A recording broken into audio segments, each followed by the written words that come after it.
on some issues like transports and stuff, and we yell at each other, but we're good. We go on to the next story and we do it and we have fun and we laugh. This is good. It's all good, right? Some people are like, no, you're not allowed to disagree on transports. Well, what does that mean? I'm not allowed to disagree. They're like, no, the correct position is that if you care about vulnerable communities and trans people, you must say that they should be allowed to play professional sports. Nah, fuck out. In this video, Cenk Uygur joins Andrew Schulz and Charlemagne on the Brilliant Idiots podcast.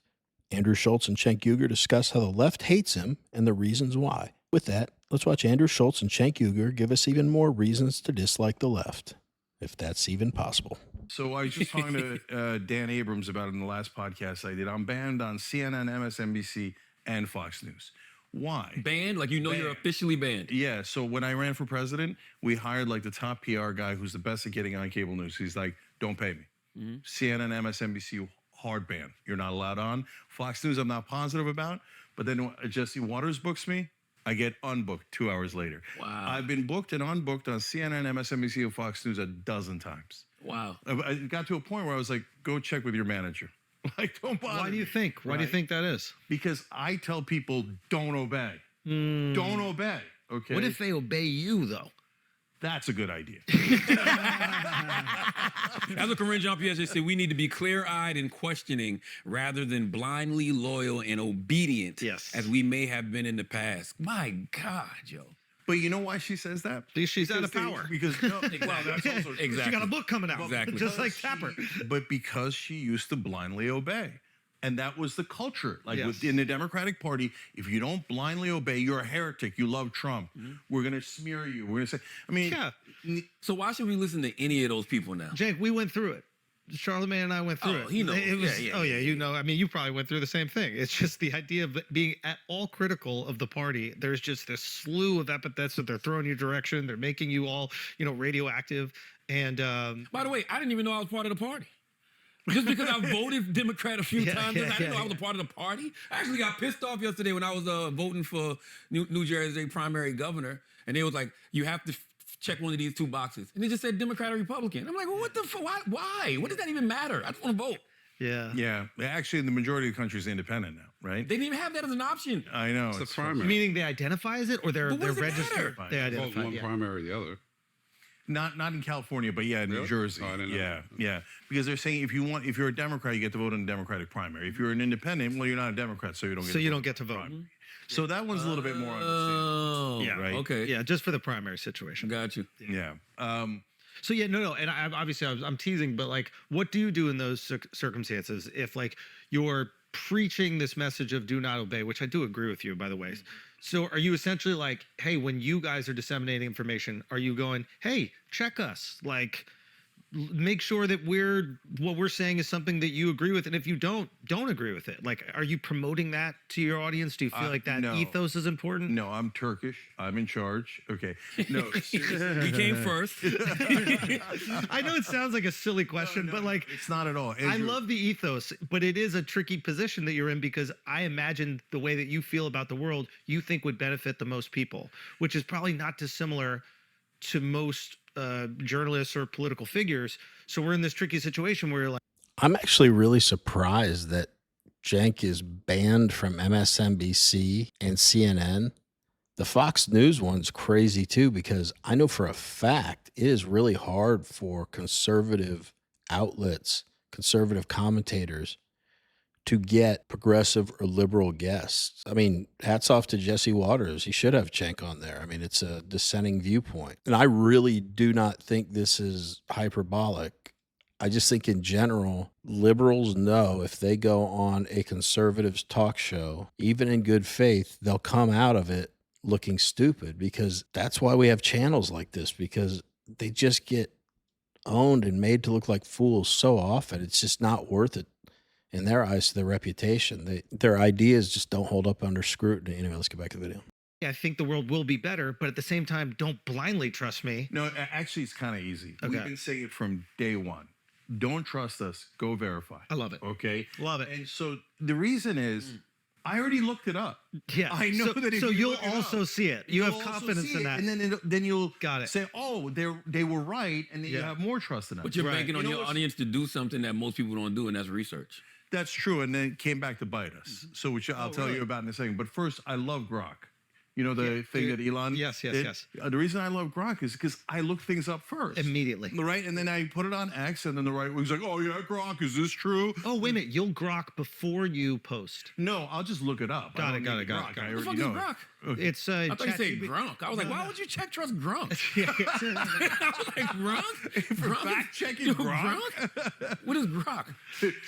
It's ChatGPT for Twitter. Got you. Okay. Okay, so I have like a 98% record on Grok. Oh, wow. Because I'm like, just look it up. Just Yeah. look it up, right? Yeah. Just stop bullshitting people. Yeah. So that's how I do it. But how did it backfire?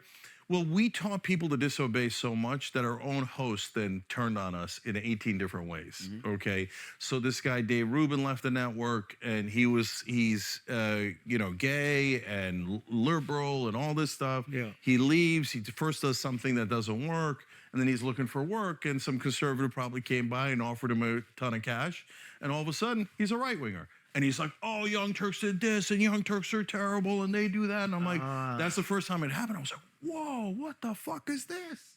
Like nothing he's saying is true. So these He's are just big making it shots. You're saying that this person is inauthentically creating content here. I know. Doing it comes for the as a bag. shock. That's what it comes. Yeah, so that was Dave Rubin. Then another host, Jimmy You think he's Dorlett. actually gay? I didn't check. I don't know. That's his business, not my business. He said, I didn't check.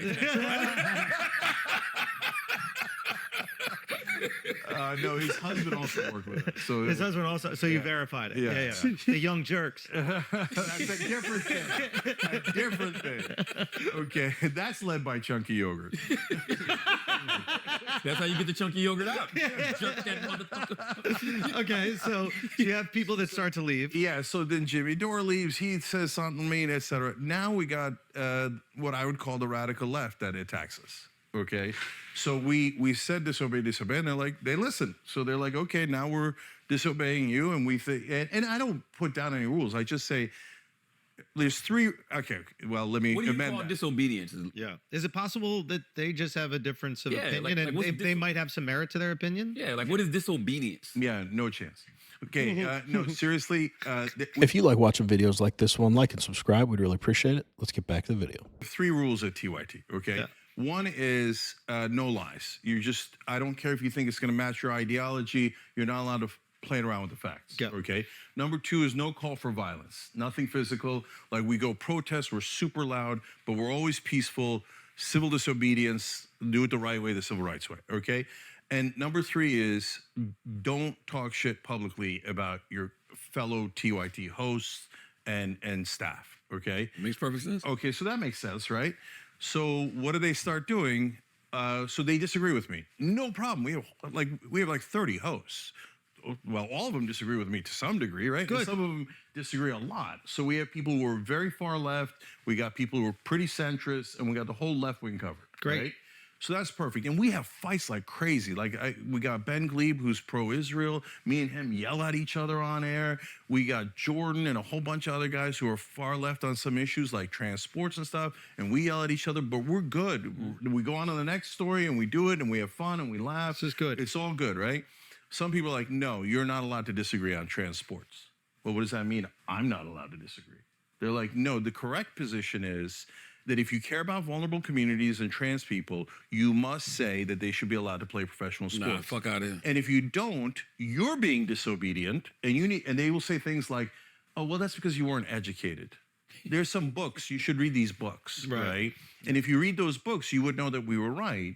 And so, you should apologize to us." All Cenk's doing is highlighting what all of us already know, the unattainable agreement standards of the left. You can't win with them. And the thing is, he's sitting there telling you this about his party, and he might be identifying far left or whatever. It's the whole party, man. I mean, those crazies have hijacked your party. The people rioting in LA are part of your party. The people that want men and women's sports are your party. So it's cool you identify these things, but you still support the party overall. And you see what fair weather friends the people in your party are. Isn't he doing the whole definition of insanity thing? Continuing to do the same thing, expecting a different result? I don't know. Let's wrap it up. us for disagreeing with us. I'm like, no, I'm not going to apologize to you for Yeah. disagreeing. What are you, Yeah. nuts? Yeah. So then the other day I had to say, it's like, she's just a contractor. She wasn't an employee or anything, but she was one of our hosts. She'd come on regularly. I liked her. And we had a good personal relationship and stuff. And we disagree over the tiniest things like transports. She comes out there and starts making videos about Cenk's a bitch and he's so dumb. And I'm like, what are you doing? This is, and one of the other hosts had attacked her years ago, right? And that was Jimmy. And I was like, Jimmy, you're not allowed to do that shit, okay? I will take you off the fucking air if you say one more thing about Francesca, right? Sam Cedar used to be part of the General Network, not an employee, but like was related in some way. He used to hit Jimmy, and I stopped him from coming on air because I'm like, guys, just say your opinion. Right. You don't have to say the other guy's a dirtbag, right? Right. You can say the other guy's 100% wrong, right? But don't talk about it. Insult each other. But don't insult Yeah. me personally. Yeah. And so now, no, radical left like hates me. And it's not radical as in far left. Yes, some of them are far left. But now a lot of the old moderates, the ones who thought Biden was young and dynamic and Kamala was a perfect candidate and Hillary couldn't lose. We want to hear from you. What did you guys think about this conversation between Cenk and Andrew Schulz and Charlemagne? Let us know in the comments. Anyway, as always, really appreciate you watching, and we will see you in the next one.